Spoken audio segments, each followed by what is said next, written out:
Merci à tous de vous joindre à ma présentation sur la Generative Design pour l'AEC Design by Autodesk.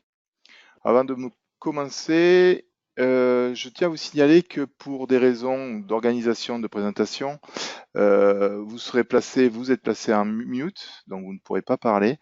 Par contre, vous avez une partie qui s'appelle questions dans l'interface de présentation où vous allez pouvoir poser vos questions et puis j'y répondrai bien sûr à la fin de la présentation. Je suis heureux de vous accueillir en ce 11 octobre pour vous parler du Generative Design. Avant de commencer, je me présente brièvement. Donc, je m'appelle Olivier Bail, je fais partie de la société Autodesk depuis presque 11 ans. Et mon travail, c'est de présenter les solutions, qu'elles soient logicielles ou hébergées sur le cloud. Que ce soit des logiciels actuels ou la vision d'Autodesk dans quelques mois ou quelques années. Je suis l'un des auteurs de Village BIM, donc un blog dédié aux solutions Autodesk. Vous avez des tutos, des articles sur tous les logiciels et les solutions cloud de chez Autodesk. Enfin, j'ai une chaîne YouTube auquel vous pouvez vous abonner bien sûr et un LinkedIn que vous pouvez voir ci-dessous. Alors oui, si on parle du Generative Design, il faut parler en préambule de tout ce qui est changement démographique. Puisque à l'horizon 2050, nous serons près de 10 milliards sur la Terre. Donc on va avoir des besoins inévitables de logement notamment. Et vous êtes bien sûr au courant que nous avons de moins en moins de ressources. Donc il va falloir faire mieux l'opportunité du mieux. Donc essayez de trouver le meilleur est d'optimiser nos ressources afin de répondre à toutes ces contraintes. Alors le plus est d'être plus créatif et au travers de trouver des opportunités et automatiser certaines choses, que ce soit en termes logistiques, logiciels et système de vie. Le mieux, toujours l'humanité a toujours progressé quand elle a été devant des catastrophes. Donc ça pousse le cerveau humain d'être plus perspicace et de trouver des solutions nouvelles et pourquoi pas durables. Et enfin le moins, donc de moins consommer bien sûr, de produire moins de déchets et vu l'échéance, de construire plus vite pour répondre je dirais, à l'échéance de 2050. Voilà. Alors, une petite courbe de progression en termes de la croissance de la technologie dans le domaine du bâtiment, de l'architecture et de l'ingénierie et de la construction. Donc, on va dire depuis la nuit des temps jusque dans les années 2000, c'était plutôt l'ère de la documentation qui passait par la représentation de ce qu'on allait construire par des documents papier.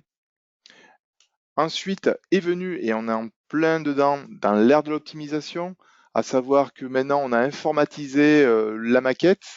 Le plan papier est devenu une maquette 3D avec des informations à l'intérieur qui vont être partageables avec d'autres logiciels par exemple, et on appelle ça le BIM. Et enfin, l'ère de la connexion. Vous avez tous des smartphones, vous consultez vos comptes bancaires au travers des smartphones et pourquoi pas utiliser ce genre de solution à notre métier. Et donc, comme vous pouvez le voir, cette solution, l'ère de la connexion, va adresser tout ce qui est interopérabilité, la photogrammétrie, le generative design, c'est ce que je vais vous parler aujourd'hui, mais aussi la construction automatisée et l'Internet des objets. Alors, si on repart au départ du temps, la conception traditionnelle était composée par des plans papier, comme vous pouvez le voir, généralement réalisés par des architectes, voire à l'époque des artistes. Et donc voici deux représentations. Et comme je vous en ai parlé tout à l'heure, a été suivi par l'ère de l'informatique avec l'avènement de l'ordinateur.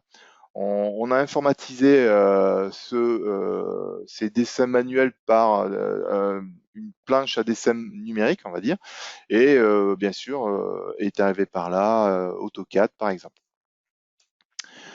Alors tout ça, c'est comme un jeu de bataille navale. Vous vous supposez quelque chose, donc vous justifiez votre supposition à un endroit donné et vous attendez une réponse, de savoir est-ce que ça répond correctement ou pas. Donc en fait, c'est quelque chose qui est un peu biaisé et d'où le generative design et je vais vous en parler plus longuement tout à l'heure. Alors, dans l'ère de la modélisation, on parle de conception paramétrique. Donc c'est quoi? Nous avons à la base bien sûr un humain avec son cerveau, avec un ordinateur et on fait une conception.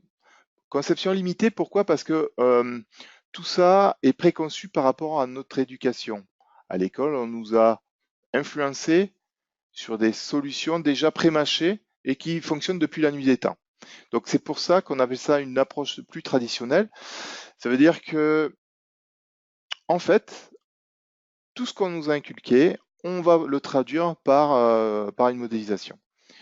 Alors, on peut améliorer cette façon de faire par une modélisation paramétrique, notamment par, si je prends des équations mathématiques, A moins B égale C, donc si vous avez des valeurs, on va avoir des résultats, mais pourquoi pas remplacer ces variables par des variables géométriques et les fonctions par des fonctions mathématiques. Donc c'est ce que Revit permet de faire, par exemple. Donc à travers d'une modélisation, je vais rajouter des contraintes à cette modélisation qui la rendront paramétrique. Et à l'issue de ça, générer une documentation pour bien sûr générer des plans et voir une, une bill of matériaux à maîtriser. Et donc, pour illustrer cela, pour ceux qui utilisent déjà Revit, vous allez comprendre facilement le concept. C'est je me sers d'éléments déjà prédessinés, rajouter des informations ou des cotes paramétriques. Et lorsque je vais modifier quelque chose, soit la cote ou soit l'entité, eh ben, la totalité du modèle va bouger, que ce soit en 2D ou en 3D. Et donc ce concept est apparu assez dans les premiers temps de Revit, ce qui a fait une petite révolution dans le monde de la modélisation. Voilà. Après, on a cherché à automatiser tout ça d'automatiser la conception pour éviter d'avoir un peu moins d'intervention humaine. Donc, le principe de Revit, vous l'avez vu, donc une modélisation paramétrique. Bien sûr, sur une échelle de difficulté verticale et une dépense d'énergie représentée horizontalement, on peut, avec Revit, adresser tout un tas de problèmes. Donc, bien sûr, le problème étant compliqué, on aura une dépense d'énergie qui sera un peu plus importante. Alors, pour améliorer ce process-là, il est tout à fait possible de créer des API, donc c'est on va dire des petits logiciels développés dans certains langages pour automatiser certaines tâches ou pour réaliser des tâches que Revit ne sait pas faire. Donc ça nécessite bien sûr de développer, donc des difficultés supplémentaires et encore plus une dépense d'énergie. Ce qu'on propose maintenant depuis 4-5 ans, ou même un petit peu plus, c'est un plugin qui s'appelle Dynamo for Revit qui permet d'automatiser des choses tout en demandant un sens de programmation assez faible. Donc Dynamo va vous rendre des services à ce niveau-là. Donc, comment est représenté Dynamo? En fait, on appelle ça du visual scripting. Ça veut dire que chaque fonctionnalité ou chaque variable sont représentées par des cases que vous voyez devant vous, reliées par des nœuds. Et chaque nœud, chaque nœud sont reliés par des fils. Et chaque nœud va avoir en entrée des entrées et va vous donner un résultat. Et à force d'associer des nœuds ensemble, on va pouvoir réaliser des tâches et automatiser tout cela. En comparaison, vous voyez sur la gauche, le même type de programmation en langage machine, on va dire. Donc, vous voyez que le concept de Dynamo est plus séducteur que par rapport à un développement classique. Donc, le computational modeling, je n'ai pas changé la traduction en anglais parce qu'elle représente bien le fait, c'est qu'en fait, c'est tout simplement au travers de Dynamo for Revit de pouvoir automatiser des tâches et vous avez une capture d'écran de justement l'association des nœuds entre eux reliés par ces nœuds, par ces lignes. J'ai du mal aujourd'hui. Donc, dans le workflow traditionnel, on partira bien sûr de Revit. On va créer, on peut partir de quelque chose de vierge, bien sûr, mais on peut travailler sur des limites que nous avons dans Revit. On va générer la maquette automatisée dans Dynamo, dans l'interface Dynamo. À l'issue de cette génération, on va pouvoir en ressortir des résultats, des surfaces, des volumes, des aires, tous les résultats possibles et imaginables, toujours dans Dynamo. Et une fois que la solution est choisie dans Dynamo, on va la réinjecter dans Revit. Voilà. Et puis Revit, on va pouvoir générer la documentation. Donc en fait, par rapport à la précédente étape, la paramétrisation va se faire dans Dynamo, parce que en fait, c'est beaucoup plus simple de le générer au travers de Dynamo. Mais la finalité, c'est bien sûr de créer la documentation dans Revit. Alors, voici un exemple de l'utilisation de Dynamo, toujours sur le même exemple de la tour. Donc là, je suis à gauche sur Dynamo et à droite, vous avez Revit. Dans Dynamo, on va récupérer les lignes dans Revit et au travers d'un script qui a été déjà créé, vous le voyez sur la gauche, on va générer des formes et ces formes sont paramétrables en fonction, par exemple ici, du nombre d'étages ou des décalages que l'on veut par rapport aux extrémités que j'ai choisies, au périmètre que j'ai choisi. Et donc, vous voyez que dans cette interface-là, on va pouvoir jouer sur des curseurs qui vont nous donner, in fine, une solution et des résultats comme vous les voyez ici. Bien sûr, à partir de cette solution, comme je vous le disais tout à l'heure, on va pouvoir activer le renvoi de la solution qu'on a estimée optimale dans le logiciel Revit, comme il a été fait ici. Alors, pour l'interface Dynamo peut rebuter des utilisateurs classiques de Revit.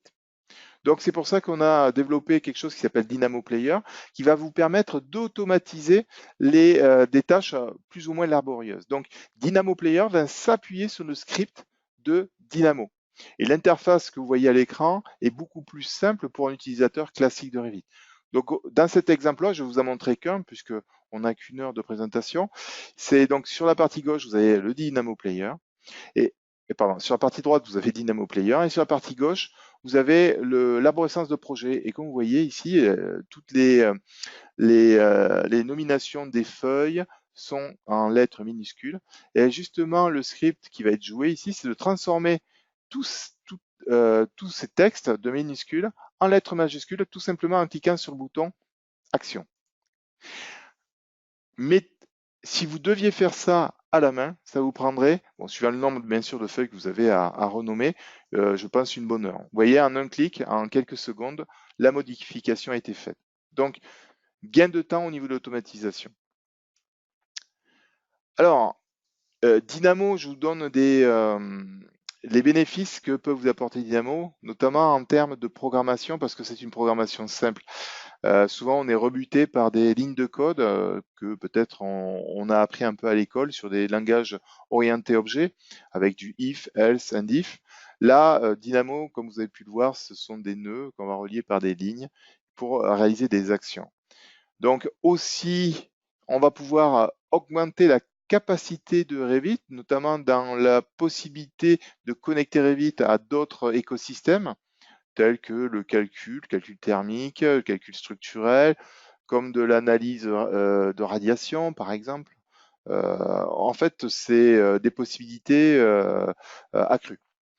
Bien sûr, faciliter le partage entre les équipes par le partage justement de ces scripts. Et aussi, lorsqu'on automatise des tâches, comme vous pouvez le voir sur la demi-sphère que vous voyez en bas, de réaliser des choses, des modélisations de plus en plus complexes de par cette automatisation. Voilà.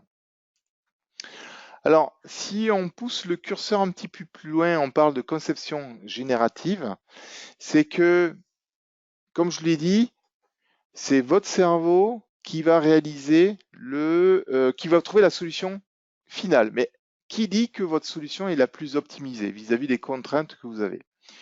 Donc c'est pour ça qu'à la base, il y a toujours le cerveau humain pour indiquer tout ce qui est géométrie, contrainte. Et on va passer par de l'algorithmie avec la puissance du cloud pour vous générer une liste de solutions éligibles par rapport à vos contraintes initiales. Donc là, ce n'est plus l'être humain qui va trouver la solution finale, mais c'est l'être humain qui va choisir la solution la plus optimisée pour lui par rapport à une liste de solutions trouvées dans le cloud.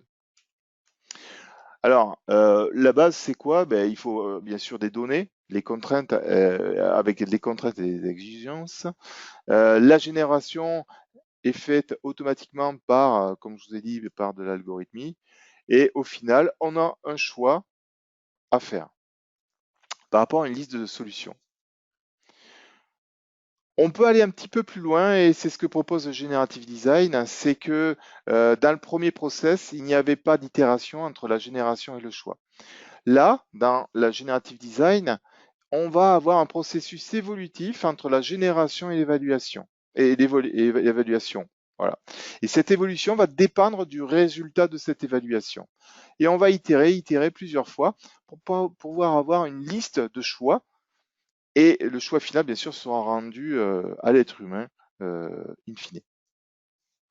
Alors, l'option génération, pour ceux qui avaient déjà commencé à travailler dans ce domaine-là grâce aux solutions Autodesk, c'était la possibilité de générer un nombre de solutions. Mais donc le projet s'appelait le projet Fractal, qui générait toutes les solutions possibles et inimaginables. On faisait un travail, alors pour ceux qui s'y connaissent, on faisait du calcul de force brute. Ça veut dire qu'on prenait toutes les solutions possibles et inimaginables et on vous les affichait. Alors, on a eu des retours d'expérience par rapport à ces systèmes de fonctionnement qui étaient trop, je dirais, demandaient trop de ressources en termes de calculatoire, puisqu'on calculait beaucoup de solutions. Et on a décidé de faire évoluer la solution fractale vers, bien sûr, la solution que je vais vous présenter tout à l'heure. Donc, c'est une solution qui a été arrêtée. Alors, attendez. Voilà. Qui a été arrêtée début de l'année, ici. Je ne sais pas pourquoi ça bifurque.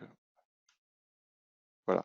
Et en fait, c'était quoi le concept? On partait toujours de Revit. Il fallait bénéficier d'un script Dynamo. Et en fait, le projet Fractal faisait jouer chaque curseur. Rappelez-vous, on utilise des curseurs. Et en fait, par la force brute, si vous aviez 10 curseurs, il prenait le premier curseur avec ses différents états qui confrontaient avec les autres curseurs.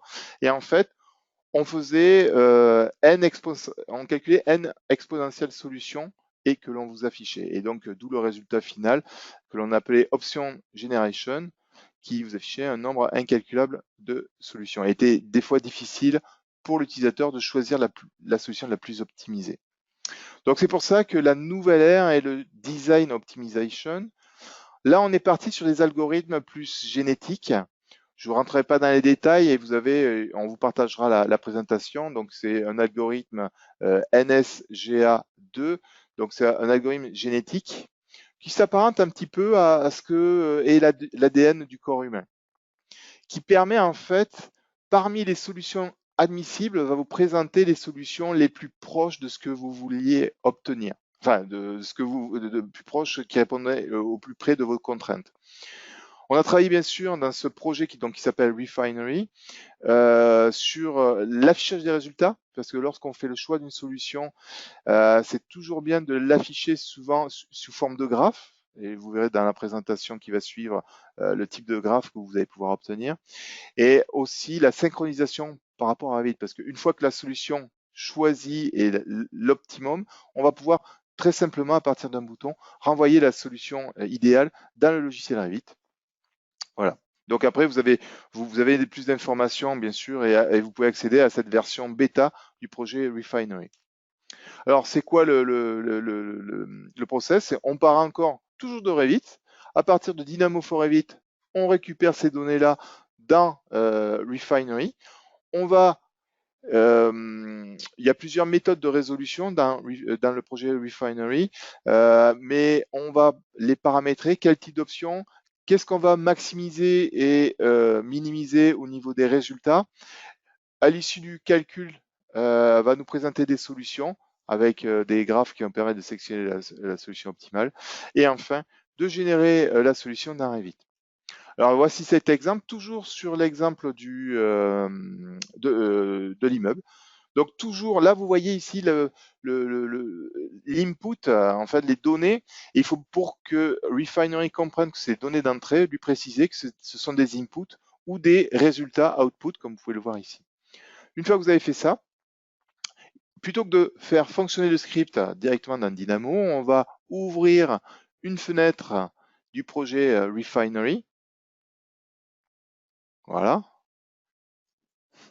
On va créer une nouvelle étude. Et dans cette nouvelle étude, préciser le type de méthode. Donc, comme vous pouvez voir, il y a 4 méthodes. On va prendre la version optimisée. Et par rapport à toutes les entrées et les sorties, préciser ce qu'on veut minimiser, maximiser ou ignorer. Pareil pour les données d'entrée, on peut ignorer certaines valeurs si on ne les trouve pas pertinentes. Bien sûr, pour la solution, donner une population de candidats éligibles aux résultats et justement le graphe qui va nous permettre de saisir par rapport au nombre de solutions qu'elle trouvées, de pouvoir organiser ces solutions pour pouvoir faire notre meilleur choix. Donc c'est un graphe à 4 dimensions, donc abscisse ordonnée, couleur et diamètre de ces bulles. On peut avoir les résultats, on va dire, bruts de décoffrage, donc les entrées de données et les résultats finaux pour pouvoir faire des choix peut-être plus facilement, ou voir un petit peu comment sont reliées les entrées entre elles. Cette solution, par exemple, prenez ce nombre d'étages avec cette surface-là. On va pouvoir, il y a une interactivité entre le graphe et les petites vignettes que vous voyez dessous. Et comme vous pouvez le voir, en fonction des vignettes, des bulles que vous choisissez, elle est automatiquement générée dans Dynamo.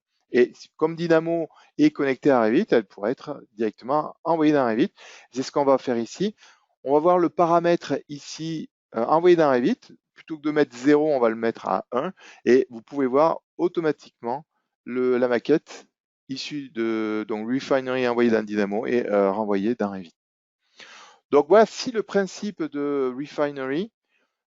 C'est au départ Revit, Dynamo for Revit pour faire le script, et Refinery va s'occuper des données qui ont été rentrées dans le script Dynamo pour pouvoir générer toutes les solutions au travers d'un algorithme génétique, les solutions les plus proches attendues par rapport aux contraintes que vous aviez au départ.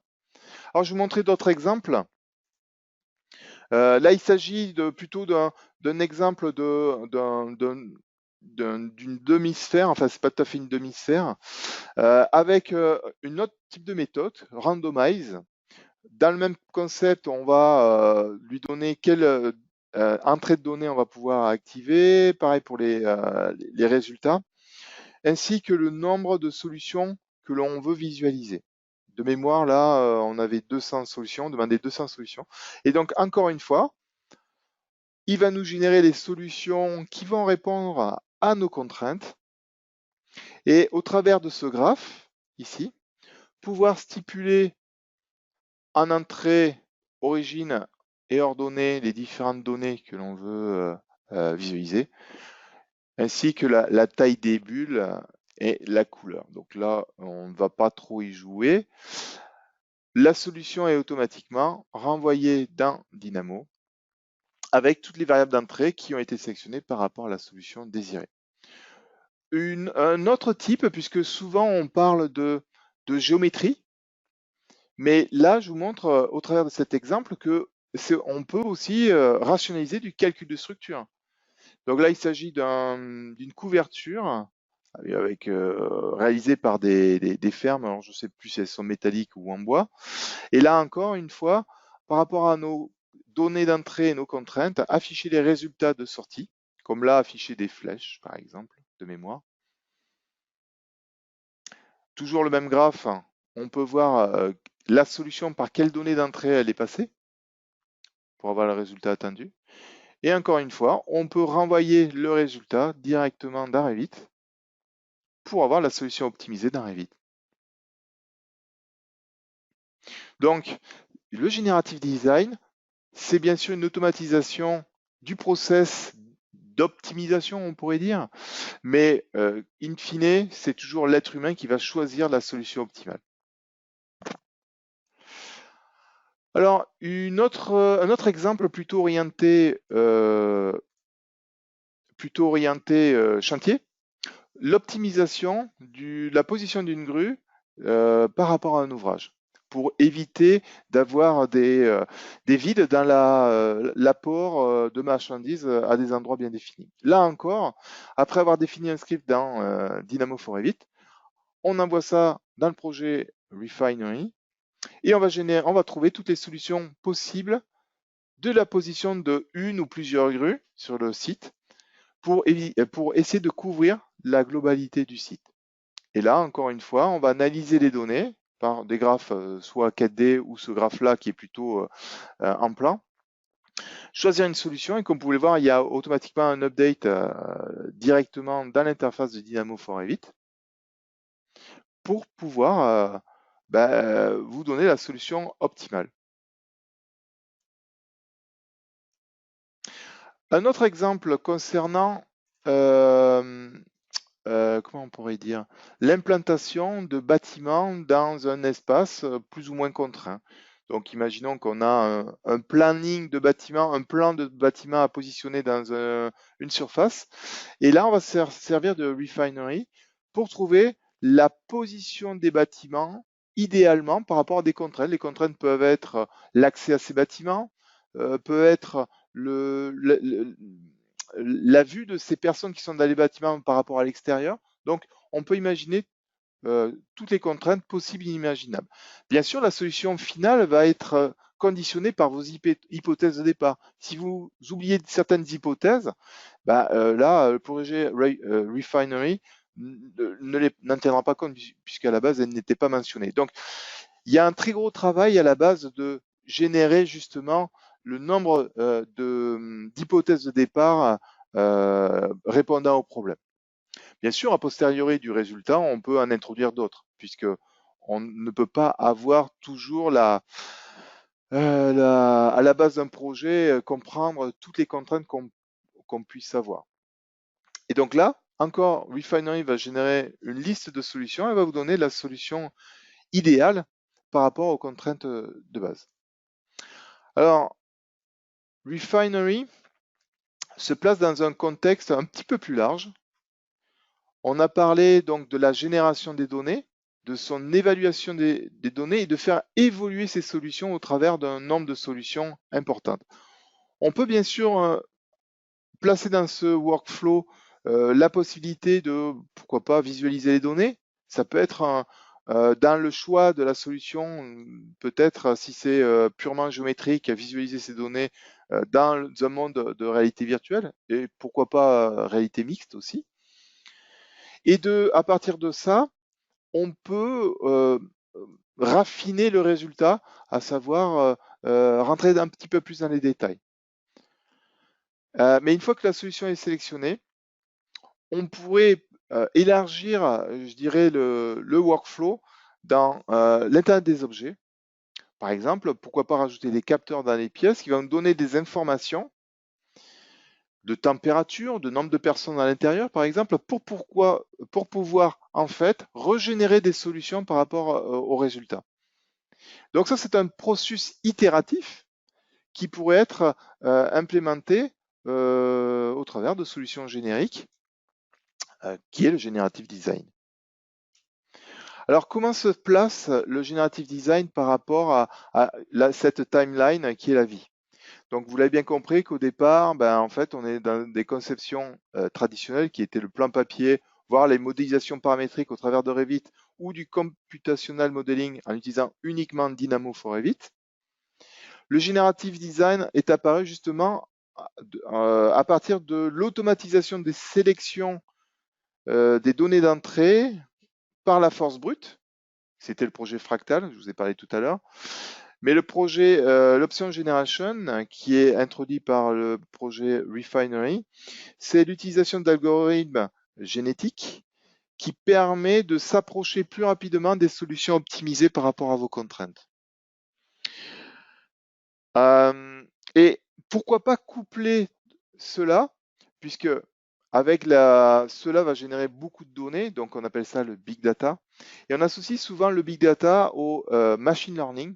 Le machine learning, c'est à partir de toutes les données générées, l'ordinateur ou l'algorithme va apprendre par rapport à votre utilisation de ces données-là et à partir d'un certain temps, va pouvoir lui-même vous faire des propositions par rapport à vos habitudes. Voilà. Donc chez nous, chez Autodesk, on a une cellule recherche-développement qui travaille sur le big data, sur le machine learning, qui permettra, je dirais, de simplifier un petit peu plus dans le choix de la solution la plus optimisée. Alors voilà, replacer cette timeline dans le contexte des logiciels Autodesk et des projets Autodesk. Donc AutoCAD pour la partie traditionnelle, Revit pour la partie paramétrique et Dynamo pour la partie optimisation de ces paramètres et Refinery dans la partie Generative Design. Donc vous voyez, chacune partie, on va dire que plus on va vers la droite, plus les données sont interconnectées. AutoCAD peut fonctionner tout seul, Revit peut fonctionner tout seul. Par contre, Dynamo a besoin de Revit et Refinery a besoin de Dynamo, et comme Dynamo a besoin de Revit, bah, forcément a besoin de Revit. Donc en fait, c'est une sorte de poupée russe dans lequel Revit on aura les données de base, Dynamo va rendre ces données paramétriques dans leur automatisation et Refinery trouver ces solutions au travers de ces différents paramètres, au travers, encore une fois, je l'aurais dit plusieurs fois, de cet algorithme génétique. Encore plus large par rapport à une pyramide et aux autres logiciels Autodesk. Dans le design automatization, puisque j'ai parlé beaucoup dans le domaine de l'architecture, de l'ingénierie, de la construction, on va trouver d'autres solutions au travers donc de BIM 360. Si vous êtes des lecteurs assidus de Village BIM, vous voyez beaucoup d'articles passer sur BIM 360, donc la solution cloud de chez Autodesk. On a une solution donc qui s'appelle Autodesk Forge. C'est du développement sur le cloud. Notamment BIM 360 est un enfant d'Autodesk Forge. Donc tout ça, le design automatisation, mais c'est design automation, fait partie de cet ensemble de solutions ou de logiciels. Le computational design, je rappelle, c'est Dynamo à la base, mais vous avez d'autres solutions telles que Fusion 360, plutôt orientées dans le domaine de la mécanique, et encore Autodesk Formit. C'est plutôt une solution qui est en amont de Revit pour faire des propositions conceptuelles 3D, où on va retrouver aussi des scripts Dynamo à l'intérieur pour automatiser ces parties-là. Le Generative Design qu'on vient de voir en détail, qui se base bien sûr sur Dynamo, mais Fusion 360 permet d'utiliser ce domaine-là. Et enfin, le machine learning, on en a parlé un petit peu à la fin, c'est la possibilité au travers de toutes ces données d'apprendre à la machine et une fois qu'elle a appris, vous donner par elle-même les solutions les plus optimisées. Alors tout ça, la dernière, on va dire le dernier triangle de la pyramide, c'est vraiment la recherche et développement à l'heure actuelle chez Autodesk. Alors, si vous avez été intéressé par la présentation, je vous propose les liens suivants. Il y a bien sûr des blogs qui parlent de ça, notamment Village BIM, et vous avez ici 2 articles issus de Village BIM. Vous avez un site Autodesk dédié au Generative Design, c'est notamment là où vous allez pouvoir adhérer au projet bêta Generative Design. Notamment, lorsque vous adhérez au projet bêta de BIM 360 Design, vous avez une hotline qui est dédiée à ce produit. Il faut savoir que c'est un projet, hein, donc ce n'est pas un produit commercial, il est ouvert à tous, il est gratuit. Vous pouvez l'utiliser dans un cadre de recherche-développement chez vous, bien sûr. Il y a aussi Redshift, Autodesk Redshift chez nous, qui propose des articles dans ce domaine-là. Et il y a Autodesk Université. D'année en année, il y a toujours de plus en plus de classes qui parlent sur l'objet sur le sujet du Generative Design. Donc Autodesk Université, ce sont en fait une réunion d'utilisateurs. Donc c'est généralement à Las Vegas. début du mois de novembre, où on parle de ces solutions-là, entre autres. Je vous reparle du blog Village BIM. Et notamment mercredi va paraître un article sur Village BIM sur un exemple que j'ai réalisé qui va de l'installation de Generative Design, donc du projet Generative Design, à la création du script jusqu'à l'utilisation du Generative Design. Voilà, sur un exemple simple pour que vous compreniez bien le process et les enjeux. Voilà, donc ma présentation est finie.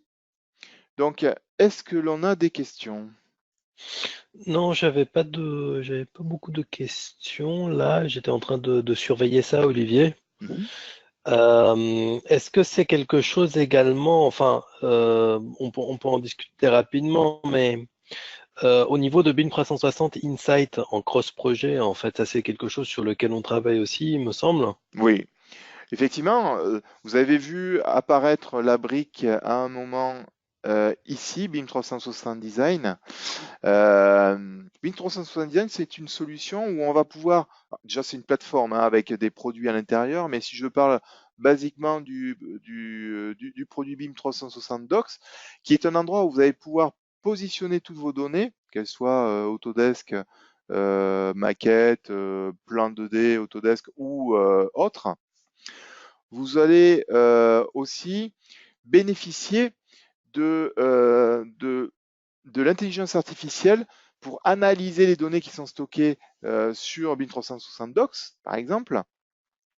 Euh, et au travers de cette intelligence artificielle, vous donnez des résultats des résultats importants pour vous, pour la suite de votre conception ou de vos travaux. Puisque BIM 360 adresse le cycle de vie d'un projet, de la conception jusqu'au chantier. Et donc, encore une fois, euh, un des modules de BIM 360, qui s'appelle BIM 360 Insight, va permettre d'analyser vos données et de vous sortir des informations pertinentes. Je vous donne un exemple. Si par exemple, vous avez nommé le lieu où se situe votre projet, on sait automatiquement la météo. Si vous avez renseigné un planning des travaux et que l'on sait que dans 3 jours, vous allez couler du béton et que dans 3 jours, il va geler, là, l'intelligence artificielle, par exemple, qu'on peut placer derrière toutes ces données, vous donnera l'information, attention, vous allez couler du béton dans 3 jours, il va geler. Je peux vous proposer de reporter la tâche de coulage de béton et notamment de notifier l'entrepreneur de reporter à des jours meilleurs ou de lui donner l'information de penser à additionner des antigélifs dans son béton armé. Voilà. Donc, Donc c'est du prédictif, en fait, c'est c'est ça du, que tu es en train de voilà, nous expliquer. c'est du prédictif basé sur les données que vous avez hébergées sur le cloud et sur le e-learning, puisqu'il faut que Le machine learning. voilà. J'ai une autre question, Olivier. Est-ce que Refinery fonctionne avec Dynamo pour robots? Alors, je dirais oui. Pourquoi? Parce que Refinery ne fait que prendre les données, les agréger entre elles, se servir du script de Dynamo et vous ressortir les solutions par rapport aux résultats. Donc, oui, si vous utilisez le package, puisque si on parle de Dynamo, le package structural, je connais plus trop son nom, c'est structural calculation. Bon, ou il doit s'appeler robot structural analysis robot, ou robot structural analysis, Mhm. quelque chose comme ça. Donc oui, vous allez pouvoir le faire. D'accord. Donc Donc ça c'est intéressant. Ça veut dire que je crois qu'il y a du Dynamo pour Advanced Steel, il y a du Dynamo voilà, pour toutes les solutions. Donc en théorie c'est pas propre à Dynamo for Revit en fait Refinery. voilà. C'est en fait, bon pour le moment c'est très axé Dynamo for Revit, mais c'est dès que D'accord. l'on a un script, on va pouvoir le faire jouer euh, au travers de Refinery. Voilà. D'accord. Et question aussi, autre question sur Refinery, en fait comme c'est un programme bêta, si on s'inscrit pour le tester, en fait, comment on fait pour avoir bah, du support, si on a des questions techniques, des choses comme ça? Alors justement, lorsqu'on s'inscrit sur ce projet bêta, on va dire hors logiciel traditionnel de chez Autodesk. Donc il y a une hotline qui est dédiée à ça. Alors bien sûr, il faudra adresser vos questions en anglais. Donc c'est sur le site. En fait, dès qu'on s'inscrit, on a le téléchargement de Refinery, on a des vidéos, des tutos, comment l'utiliser, et bien sûr cette fameuse hotline auquel vous pouvez adresser votre question. C'est sous forme de forum, très réactif. Et, euh, D'accord. et comme c'est un projet, vous, en tant qu'utilisateur, vous avez votre mot à dire. Encore plus important, c'est que si vous êtes à la base de ce projet-là, vous pouvez le faire évoluer plus facilement que lorsqu'il sera, je dirais, mené à terme. Ouais, donc en fait, c'est pas réellement une hotline, c'est du support forum en fait. C'est Voilà, communautaire. oui, effectivement, oui, si on veut utiliser le bon Mhm. terme, c'est plutôt du support forum, ouais. Et je vous Mm. conseille de plutôt orienter en langue anglaise.